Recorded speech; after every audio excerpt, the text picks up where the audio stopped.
अध्यक्ष माजी मित्र विलासराव पाटील, त्याचबरोबर नांगरे सर आणि मनीषा वहिनी, तुमचं खास अभिनंदन.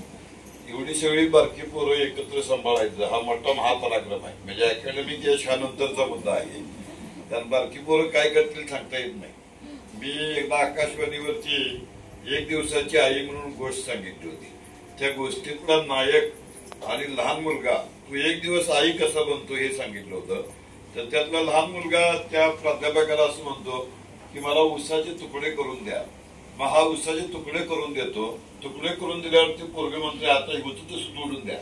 तर ते म्हणून जगातल्या कुठल्याही महान वाक्याचं भाषण जर पाडायचं असलं तर बारक्या पोरांचा बंदोबस्त फार उपयोगी पडतो असं मी नेहमी म्हणतो.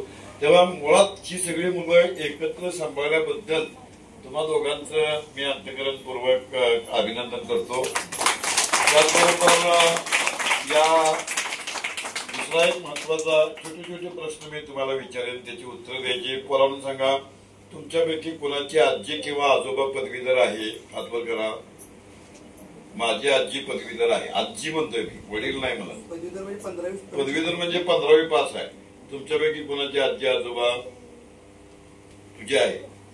म्हणजे जेव्हा तुझी आई आजी पदवीधर आहे हे बाळ निवडणुकीत गोष्ट दिलीस काय विचारतो मी? आजी किंवा आजोबा पदवीधर आहे काय? आहे. म्हणजे आपण जेव्हा पाठीमागे पालक बसले त्यांना आता जरा फिरवून प्रश्न विचारतो. पालकांच्या पैकी कोणाची आई किंवा पालकांच्या पैकी कुणाची आई किंवा वडील पदवीधर आहेत त्यांनी हात वर करा. जे पालक आहेत त्यांच्यापैकी. पालक म्हणतोय तू नव्हे, नाहीत कोणाची. नागरे सर, तुमची आई पदवीधर आहे? तुमची पदवीधर आहे? विलासराव तुमची? तुम्हाला वाटलं ही एकट्याचीच आहे? माझी पण आई पदवीधर नाही. माझा मुद्दा असा आहे की तुमची माझी आई पदवीधर नाही, तुमचा माझा आजी आजोबा पदवीधर नाही. याचं कारण काय आहे? याचं कारण असं आहे की आपल्या औपचारिक शिक्षण व्यवस्थेमध्ये स्त्रियांना शिकायला परवानगी नव्हती. आपल्या औपचारिक शिक्षण व्यवस्थेमध्ये शूद्रांना शिकायला परवानगी नव्हती. त्यात इंग्लंडमधून एक मेकॉले नावाचा विद्वान आला. त्यानं असं सांगितलं की फिल्टरेशन थिअरी वापरू. फिल्टरेशन थिअरी म्हणजे झिरपणीचा सिद्धांत. म्हणजे वरच्या वर्गाला शिकवा, आपोआप शिक्षण झिरपत झिरपत खाली येईल. तसं काही येत नाही. आपले ढवळीचे एनटी पाटील सर नेहमी सांगायचे आपल्या समाजाची रचना ही गाडग्यांच्या उतरणीसारखी आहे. सगळ्यात जास्त कष्ट करणारे गाडगे तळाला असते आणि अजिबात काम न करणारे बंडुकला टॉपला असते. तेव्हा ही बंडुकल्याची व्यवस्था मान्य नाही. हे महाराष्ट्रामध्ये कोणी सांगितलं? हे महाराष्ट्रामध्ये महात्मा फुलेंनी सांगितलं. हे महाराष्ट्रामध्ये शाहू महाराजांनी सांगितलं. हे महाराष्ट्रामध्ये कर्मवीर भाऊराव पाटलांनी सांगितलं. हे महाराष्ट्रामध्ये डॉक्टर बाबासाहेब आंबेडकरांनी सांगितलं. आता मला वेळ नाही विस्तारानं बोलायला, पण नागरिक एक उपक्रम राबवता येईल आपल्याला की ह्या पोरांनी मी आता ज्यांची नावं घेतली त्यांचं एक तरी चरित्र वर्षभरामध्ये वाचलं पाहिजे. अशा प्रकारची व्यवस्था आपण करूया, कारण जेणेकरून तुम्हाला आपली परंपरा काय आहे, मूळ, हे आपल्याला लक्षात यायला पाहिजे. आणि म्हणून म्हणजे आपण हे जे सगळं काम करतो, मी जे आता नावं घेतली, म्हणजे शाहू महाराजांचा उदाहरण घ्यायचं झालं तर पु ल देशपांडे असे म्हणायचे की गळ्यातल्या कवड्याच्या माळ्याशी इमान राखणारा छत्रपती म्हणजे शाहू महाराज. महात्मा फुलेंनी स्त्रियांसाठी पहिली शाळा सुरू केली. आणि तुमचं जे दोघांचं काम चालू आहे की नाही ते exactly it is on the parallel lines of Karmaveer Bhaurao Patil. आणि म्हणजे मी तुला असं म्हणतो की गोटखिंडीचे मिनी कर्मवीर भाऊराव पाटील म्हणजे नागरे सर आणि गोटखिंडीच्या मिनी लक्ष्मीबाई पाटील म्हणजे नागरे मॅडम, तुम्ही मनीषा मॅडम. हे असं मी का म्हणतो, तुम्हाला माझं विधान धाडसाचं वाटेल, पण तुम्ही उदाहरण सांगतो तुम्हाला. कर्मवीर भाऊराव पाटलांचे विद्यार्थी बॅरिस्टर पी.जी. पाटील की ज्यांनी उत्तम इंग्रजीमध्ये जग गाजवलं. गाव कुठलं त्यांचं? कोल्हापूर. त्यांचे विद्यार्थी आपल्या माहितीतलं नाव सांगतो. प्राचार्य विश्वास सायनागर, लेखक वक्ते म्हणून सगळीकडे गाजले. गाव कुठलं त्यांचं? भवानीनगर. त्याचबरोबर नेरल्याला बी.के. पाटील म्हणून एक प्राचार्य होते. शेख म्हणून आणखीन एक प्राचार्य होते, शेख कोकरूडचे. बी.के. पाटील आपल्या नेरल्याचे. झालं ही यादी. आता पुढची यादी ऐका. गोटखिंडीतनं या जवाहर नवोदय विद्यालयात निवड झाली कोणाची? सोनाक्षी दीपाली पाटील. ही कुठल्या गावची? गोटखिंडीची. आरोही सुहास आरबुने ही कुठल्या गावची? दोदंडीची. अस्मिता बाबुराव माळी, गाव केळावी. आविष्कार सचिन सोनीकर, गाव वडगाव. वरदराज सागर चव्हाण, गाव तांबळे. श्रेयस धनाजी महिल, गाव देवराष्ट्रे. काहीतरी ट्युनिंग जुळतंय असं वाटतंय की नाही? सायनाकर सर, पीजी पाटील आणि ही निवड झालेली आमची पोर. आणि मला एका पोरीचं गंमत वाटली. ती काय म्हणली की मला सगळ्या वर्गाला आधी समजायचं आणि मला सगळ्यात शेवटी समजायचं. ते कर्मवीर अण्णा पण हेच कर. आणखीन एका पोरानं सांगितलं मला वाटतंय की एका पायावर उभा राहा, एका हातावर उभा राहा, ध्यानात ठेव. कर्मवीर अण्णा काय प्रयोग करायची माहिती आहे? बॅरिस्टर पीजी पाटलांना सांगितलं होतं, रोज इंग्रजीचे 10 नवीन शब्द मिस्टर पांडुरंगराव पाठ झाले पाहिजे आणि रोज जर 10 नवीन इंग्रजीचे शब्द पाठ झाले नाहीत तर संध्याकाळी आपल्याला भाकरी मिळणार नाही. तुम्ही भाकरी न द्यायचं काय करू नका. पण हे त्यांनी सांगितलं होतं. हे त्यांनी सांगितलं उभा राहा, मनन कर, चिंतन कर. म्हणजे काय सांगितलं की exploited oral tradition. Oral tradition म्हणजे मौखिक परंपरा. मौखिक परंपरेमध्ये मला मी आता तुम्हाला विचारलं कुणाचं पदवीधर आहे का नाही वगैरे, म्हणजे आपल्याकडे औपचारिक शिक्षण नव्हतं. पण औपचारिक शिक्षण नसलं राजराव पाटील सर तरी ताजमहाल कोणी बांधला? शहाजहाननं बांधला हे तांत्रिक उत्तर झालं. ताजमहाल बांधला तो गवंड्याने बांधला. चांगली मंदिरं कोणी बांधली? शाळेत न गेलेल्या गवंड्याने बांधली.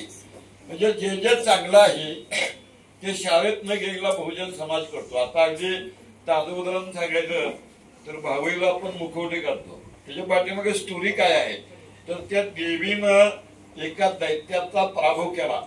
हा 13व्या शतकामध्ये झालेली घटना आहे, 14व्या शतकामध्ये. आणि मग दैत्याचा पराभव केला तर यासाठी कसा खेळ आहे बघा तो. म्हणजे ज्यांना ह्या परिसरातले असतील त्यांना माहित आहे की आमच्याकडे मुखवटे असतात, आमच्याकडे आरगडी असतो, आमच्याकडे पिसा असतं, आमच्याकडे लोट असतो. हे सगळं काय आहे? हे सगळं युद्धासाठी 12 बलुतेदारांचा हा खेळ आहे की 12 बलुतेदारांनी पिसं केलं म्हणजे घराघरात जाऊन बघितलं हिचं दैत्य आहे का. कारण तो दैत्य झाडावर राहायचा, पाण्यात राहायचा, हवेत राहायचा, आगीत राहायचा. म्हणजे ती त्या काळामध्ये देवीची गुप्तहेर व्यवस्था होती. त्यानंतर जोगण्या काढतो, देवीच्या हातात तलवार आहे, युद्धाला निघालेली आहे. लोट फोडतो म्हणजे तो लोट फोडून देवीनं आव्हान स्वीकारलेलं आहे की दैत्य आता तुझं काही खरं नाही, ह्या लोटासारखं तुझं डोकं फोडणार आहे. त्याच वेळेला असा अर्थ काढता येतो की लोट फुटला म्हणजे पाणी सांडलं, पाणी सांडलं म्हणजे आपण ते खापलं रानात नेऊन पुरतो, म्हणजे आमची जमीन ह्या पावसानं सुपीक होईल. सांगायचा मुद्दा असा की आपली कृषी संस्कृती, कारण सैन्य आज सुद्धा तुम्ही बघा भारतीय लष्करामध्ये जे अल्पभूधारक आहेत, जे गोरगरीब आहेत, अशाच माणसांची पोर आहे. 40 एकरवाल्या माणसाचा पोरगा मिळतील जात नाही, तर गोरगरिबांचा अल्पसंख्याकांची पोरं जातात. तेव्हा हे भावईचा उत्सव जो आहे हा ह्या 12 बलुतेदारांच्या शौर्याचा गौरव आहे. तसंच आपल्या मौखिक परंपरेनं तुम्ही बघा शाळेतनं जाणाऱ्या माणसाला तुकारामाचे अभंग पाहत असतात, शाळेतनं जाणाऱ्या माणसाला ज्ञानेश्वरीच्या ओव्या पाहत असतात. हे कुठनं आलं तुमच्याकडे? किंवा बायकांना सुद्धा बघा की ती गाणं कधी म्हटलं जातं खालच्या पाठीमागच्या बायकांनी सांगा जरा मला, असं कसं झालं येड्याचं येड माझ्या नशिबी आलं. कधी म्हणतात ते गाणं? हातक्याच्या गाणं. मला वेळ मिळाला तर इस्लामपूरला येऊन माझ्या बायकोला सांगा, मला बघून ते कायमच म्हणते असं कसं झालं येड्याचं येड माझ्या नशिबी आलं. हे गाणं माझी बायको मला बघून कायम म्हणते, तिच्याकडे दुरुस्त करा. मुद्दा असा आहे की ही जी आपली मौखिक परंपरा आहे ही मौखिक परंपरा कशी आहे? ऐकून ऐकून आहे, बोलून बोलून आहे. कारण प्राण्यांना काही एकमेकाशी बोलता येतं का? प्राण्यांना बोलता येतं का एकमेकाशी? नाही बोलता येत. पण माणसं एकमेकाशी बोलू शकतात. तेव्हा ही जी आपली मौखिक परंपरा आहे ह्या मौखिक परंपरेचा ह्याने वापर केलाय. कर्मवीरांना पण हा वापर करत होते. म्हणजे वर्गात जे सिनियर पोरं आहेत त्यांना सांगायचे की खालच्या बारक्या पोरांना तुम्ही इंग्रजी शिकवा, तुम्ही गणित शिकवा. त्यानंतर आणखीन एक प्रयोग तुम्ही करताय अण्णांचा. तुम्हाला सगळं सांगून येतात की अण्णांनी काय केलं? क्वेश्चन काढलं. क्वेश्चन मध्ये काय होतं?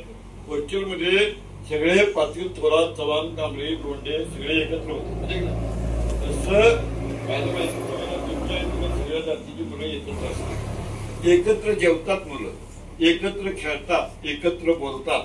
हा म्हणजे शाहू महाराजांनी जात न्याय वसतिगृह काढली. कर्मवीर भाऊराव पाटलांनी त्याच्या पुढे जाऊन सगळ्या जातींना एकत्र वसतिगृहामध्ये ठेवलं. तेव्हा हा वसतिगृहाचा जो प्रयोग आहे हा प्रयोग देखील तुम्ही या ठिकाणी दोघांनी यशस्वीपणाने राबवलेला आहे. कारण मी आता सहज नागरे सरांच्याकडे यादी घेतली तर ह्या वर्षामध्ये आपण काय कमावलं. तांत्रिक भाग असे आहेत. जवाहर नवोदय विद्यालयात 27 पोरांची निवड झाली. शिष्यवृत्तीला 63 मुलं पात्र झाली. तर सैनिक स्कूलच्या परीक्षेमध्ये लेखी परीक्षेमध्ये 54 मुलं प्राप्त झाली. आणि ही तर परिस्थिती प्रतिकूल आहे. मला माहित आहे की अगदी तुम्हाला घरात कम्फर्टेबल वाटेल अशा प्रकारची ही इमारत नाही. पण जे प्रतिकूल परिस्थितीमध्ये शिकतात तेच चांगलं शिकतात. त्यामुळे ह्यातल्या काही इन्फ्रास्ट्रक्चरच्या अडचणी सरांच्या समोर आणि मॅडम समोर आहेत याची मला चांगली जाणीव आहे. पण मला आठवत आहे नांगरे सर तुम्हाला एका कार्यक्रमात तुमच्या संस्थेचे मी 2 वर्षापूर्वी सांगितलेलं होतं की केतनदास स्पर्धा परीक्षा अकॅडमी म्हणजे नांगरे सरांची कर्मवीर अण्णांच्या पावलावर पाऊल ठेवून चाललेली वाटचाल आहे. आणि ही वाटचाल भविष्य काळामध्ये निश्चितपणाने कधी यशस्वी होईल ते तुमच्यावरती अवलंबून आहे. म्हणजे आपल्याकडे मौखिक परंपरा आहे, आपल्याकडे कष्टाची परंपरा आहे. गावातल्या सगळ्या आज सकाळी तुम्ही होता की नाही वृक्षारोपणाला काय गोष्ट दिली. एक धड आईसाठी गोष्ट दिली की नाही. म्हणजे वृक्षारोपणापासून प्रत्येक उपक्रमामध्ये सामाजिक कार्यामध्ये देखील तुम्ही सहभागी आहात. आणखीन एक मला गोष्ट जाणवली की पालकांनी जे 4-5 पालकांनी भाषणं केली त्या भाषणांमधनं संस्था चालक म्हणून तुमच्यावरती त्यांचा प्रचंड अशा प्रकारचा विश्वास आहे. तर हा विश्वास मी जपला पाहिजे. कारण काय झालं एकदा एका बायकोनं नवऱ्याला मेसेज पाठवला आणि ते म्हटले की माझा तुमच्यावरती प्रचंड विश्वास आहे पण लक्षात ठेवा की माझा विश्वास आणि तुमची हाडं एकाच वेळा तुटतील. तेव्हा हे कायमस्वरूपी लक्षात ठेवायचं की पालकांचा जोपर्यंत नवरे फार मजेशीर असतात. एका बाईनं नवीन मोबाईल घेतला आणि नवीन मोबाईल घेतल्यावर नवीन मोबाईलवर आपल्या नवऱ्याला मेसेज पाठवला आय लव्ह यू. हे उत्तर पाठवलं I love you too but who are you. म्हणजे या पद्धतीच्या पण प्रतिकूल परिस्थितीमध्ये केतनराज नुकताच या क्षणी केतनराज स्पर्धा परीक्षा अकॅडमी हा आमच्या गोटखिंडी गावचा मानबिंदू आहे. आणि हा मानबिंदू पुऱ्या ताकदीनं आम्ही सांभाळू एवढं मी आपल्याला विद्यार्थी आणि पालकांना अभिवचन देतो. आणि मला पुढे कोल्हापूरला जायचं असल्यामुळे इथंच थांबतो. जय हिंद जय महाराष्ट्र.